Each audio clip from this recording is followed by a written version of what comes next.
ကဲဒီနေ့ကျွန်တော် unboxing နဲ့ first impression လုပ်ပေးသွားမယ့်ဖုန်းကတော့ခင်ဗျားတို့အားလုံးတောင်းဆိုနေကြတဲ့ Tecno ရဲ့ Pova 5 Pro ပဲဖြစ်ပါတယ်အရင် Pova 5နဲ့ရှင်မယ်ဆိုရှင်အခု Tecno Pova 5 Pro ကဘာတွေပို့ပြီးတော့တိုးတက်ကောင်းမွန်လာလဲကျွန်တော်တို့ဖွင့်ကြည့်လိုက်ရအောင်အရင်ဆုံးကျွန်တော်တို့ဘူးကိုစပြီးတော့မဖွင့်ခင်မှာဘူးပေါ်မှာပါတဲ့အရာလေးတွေကိုကျွန်တော်စပြီးတော့ဖတ်ပြမယ်ဘူးပေါ်မှာကျွန်တော်တို့ 900 mAh battery 68W ultra charging 6.78 inch full HD black drawing display အဲ့ဒီကောင်ကမှ 120Hz screen refresh rate ရမယ် 50 megapixel AI selfie camera နဲ့ MediaTek ရဲ့ Dimensity 6080 5G processor ကိုသုံးထားရဆိုပြီးတော့ရေးပေးထားတယ်ဘူးကတော့တကယ်ကိုမှမိုက်တယ်အရင် Pova 5နဲ့ရှင်မယ်ဆိုရင်အခု Pova 5 Pro ရဲ့ဘူးဒီဇိုင်းကပိုပြီးတော့ကောင်းလာတယ်အဲ့တော့အထက်မှာဘာတွေပါတယ်ကျွန်တော်ဖွင့်ကြည့်လိုက်ရအောင်ကဲစပြီးတော့ဖွင့်ပါမယ်ခင်ဗျာဟောခေါင်းစဉ်တိုင်းမယ်အဲမှာတော့ကျွန်တော်တို့ဖုန်းအရင်ဆုံးမြင်ရတယ်ဖုန်းကတော့ကျွန်တော်နောက်မှကြည့်မယ်အဲ့ထဲမှာကျွန်တော်တို့မှာ central လေးတစ်ခုပါတယ်နောက်ပြီးတော့ကျွန်တော်တို့ Tecno ရဲ့ running cap ပါမယ်နောက်ပြီးတော့ဒါတော့ user guide တွေပါမယ် Free Fire နဲ့ collaboration လုပ်ထားတဲ့အတွက်ကြောင့်မလို့ဒီမှာအလှဆင်လို့ရတဲ့ sticker လေးတွေပါသေးတယ်နောက်တစ်ခုကတော့ကျွန်တော်တို့ gift code ပဲဖြစ်ပါတယ်ဒါကတော့ကျွန်တော်တို့ Free Fire ဆော့တဲ့သူတွေအတွက်ကတော့တော်တော်လေးကိုမှအဆင်ပြေလိမ့်မယ်နောက်ပြီးတော့အထဲမှာကျွန်တော်တို့ silicone cover တစ်ခုပါလာအောင်မယ်နောက်ပြီးတော့ဒီကောင်းရဲ့ 68W fast charging ကောင်းပါမယ်အောက်သွင်းကောင်းတော်တော်လေးတော့အလေးချိန်စီးတယ်ဗျ Type C အောက်သွင်းကြိုးပါမယ်နောက်ပြီးတော့နှချက်ပါလာသေးတယ်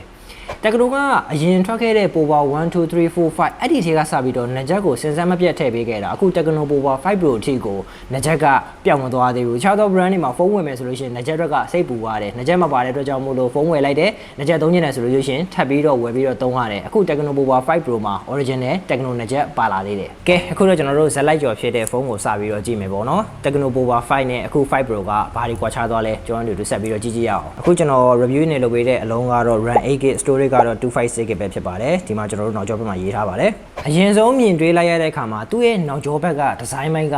တော်တော်လေးကိုမှမိုက်တယ်လို့ကျွန်တော်ခံစားရတယ် Pova 5လိုမျိုးလက်ပွေရထင်မလားကျွန်တော်ခုစမ်းကြည့်လိုက်မယ်နော်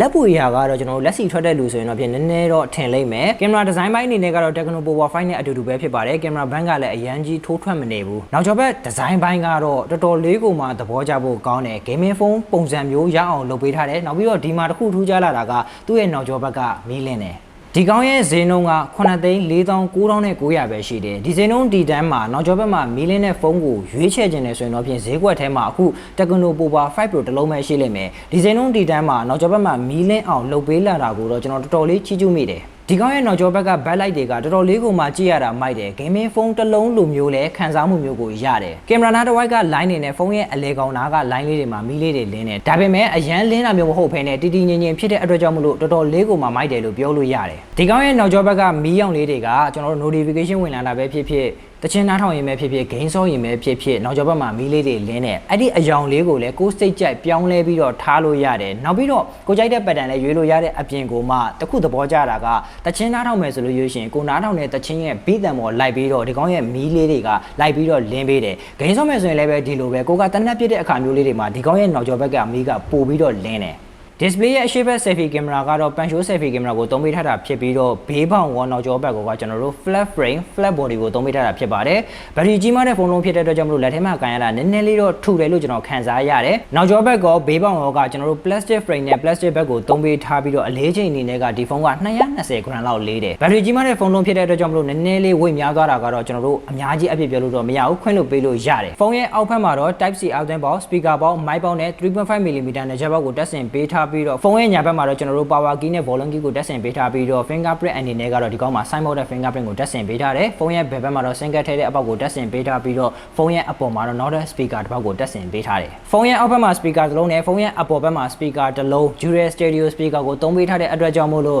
game ဆောတဲ့သူတွေအတွက်ကတော့တကယ်ကိုမှစိတ်ကြိုက်ဖြစ်စေအောင်မယ်လို့ကျွန်တော်ထင်မိတယ် display အနေနဲ့ကတော့ 6.78 inch အကျယ်ရှိပြီးတော့ full HD plus LCD panel ကိုသုံးပေးထားပြီးတော့ 120Hz screen refresh rate ကိုလည်းထောက်ပံ့ပေးထားတယ်အခုကျွန်တော်ခဏလောက်စမ်းသုံးကြည့်ပြီးတဲ့အချိန်မှာတော့ mirroring phone တစ်လုံးအနေနဲ့ကဒီကောင်းရဲ့ display ဘန်းကိုကောင်းတယ်လို့ပြောလို့ရတယ် color ဘိုင်းတွေအမှန်နဲ့ဆိုတဲ့ contrast တွေ brightness တွေဘာမှသိပြီးတော့အပြည့်ပြောကြတော့မရှိသေးဘူးဒါပေမဲ့ game ဆန်းမစော့ကြည့်ရသေးတဲ့အတွက်ကြောင့်မို့လို့ game ဆော့တဲ့အခါမှာဒီကောင်းရဲ့ display အခြေအနေဘယ်လိုရှိမလဲဆိုတာကိုတော့ကျွန်တော်နောက်လာမယ့် full review မှာတခြားလေးထပ်ပြီးတော့စမ်းပေးသွားပါမယ်ဒီဖုန်းက Android 13 စနစ်ကိုအခြေခံထားပြီးတော့ High OS 13 စနစ်နဲ့တွဲဖက်ပေးထားတဲ့ SoC ဘိုင်းအနေနဲ့ကတော့ Pova 5မှာသုံးပေးထားတဲ့ Helio G99 ကိုပြန်သုံးပေးထားတာမဟုတ်ဘဲနဲ့ဒီကောင်းမှာတော့ ပုံမကောင်းမွန်လာတဲ့ MediaTek ရဲ့ Dimensity 6080ကိုသုံးပေးထားတယ်ဒီ SoC က Flash နဲ့ Upper Mirroring ဖုန်းတွေမှာပဲသုံးပေးထားတဲ့ SoC ဖြစ်ပြီးတော့အခု Tecno Pova 5 Pro မှာစပြီးတော့သုံးပေးလာပြီးနောက်ပြီးတော့ထွက်ခဲ့သမျှ Tecno ဖုန်းတွေအကုန်လုံးကကျွန်တော်မြန်မာနိုင်ငံဈေးကွက်ထဲမှာ 4G အနေနဲ့ပဲလာတယ်အခု Tecno Pova 5 Pro ကတော့ 5G ဖုန်းကိုပထမဦးဆုံးရတဲ့အလုံးလို့ပြောလို့ရတယ်